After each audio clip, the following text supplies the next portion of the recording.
Magandang araw po sa inyong lahat. Sir Gavin may ibinalik. Ma'am Elma Bongga ngayon. Alam po natin lahat yan dito sa ating video. Bali meron naman pong panibagong ginawang video si Sir Gavin na kung saan ay patungkol po sa isang kaibigan na halatang halata pong si Sir Gavin ay nangungulila ngayon sa mga kasamahan. At ito nga po ang kanyang ginawang vlog na title ay The Keep, na kung saan ay kinuha niya po ang kanyang kaibigan po na nagpaalam po. Pero yung pagpapaalam po ay hindi direkta talagang nakapagpaalam sa kanya kasi nangyari po ang pagpapaalam sa panahon na siya ay nagpapagaling pa. At pinuntahan nga po nila sa naturang lugar ito pong si Boss Birch, na kung saan ay napakalayo pala po ng lugar ni Boss Birch na ang usap-usapan po ay inabot po ng 4 hours ang pagpunta sa lugar ni Boss Birch. Pero may twist nga po itong video na ito kung saan ay ang plano po ni Sir Gavin ay kuhanin si Boss Birch nang hindi niya alam. So ang ibig lang sabihin, ultimo gamit makapagpaalam hindi nagawa ni Boss Birch. Sabay balik po sa Camp Kapitpit. At naging successful nga po ang plano ni Sir Gavin. Kaso nga lang po, nagreklamo po itong si Kalo dahil nga po na hindi nakapagdala ng gamit si Boss Birch ay kinailangan po muli bumalik ni Kalo at kanyang kasamahan sa naturang lugar ni Boss Birch para lang kuhanin ang mga gamit. So kung makikita nyo,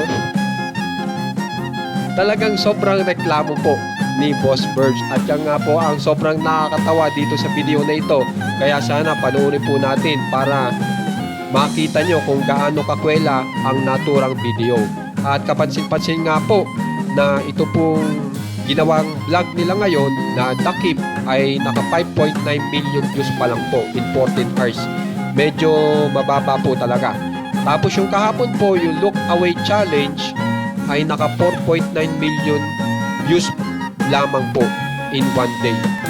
So kung mapapansin nyo, kasama na dyan si Sir Gavin sa pagbablog.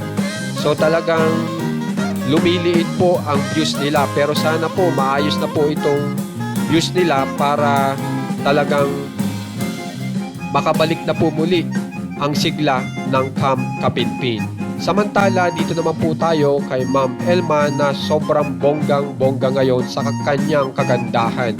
Makikita nyo po na ito po ang naglalabasan ngayon sa social media, na kung saan po ay makikita nyo ang talagang yung mawala nga po yung brace ni Ma'am Elma ay makikita nyo na lalo po siyang gumanda. At ito nga po ang nag-makeup sa kanya, na ang nakalagay dito ay Low Contrast Korean Makeup Look for Beautiful. So Korean look pala po itong i-make up kay Ma'am Elma. At ito nga po yung naturang video kung saan ay mine-make-upan po si Ma'am Elma.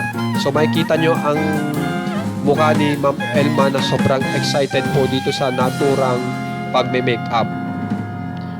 So makikita nyo po ang kinalabasan na talagang napakaganda nga po ng naging resulta. Ano kaya masasabi dyan ni Sir Gavin?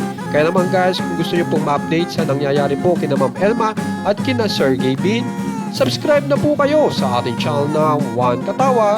Maraming salamat po.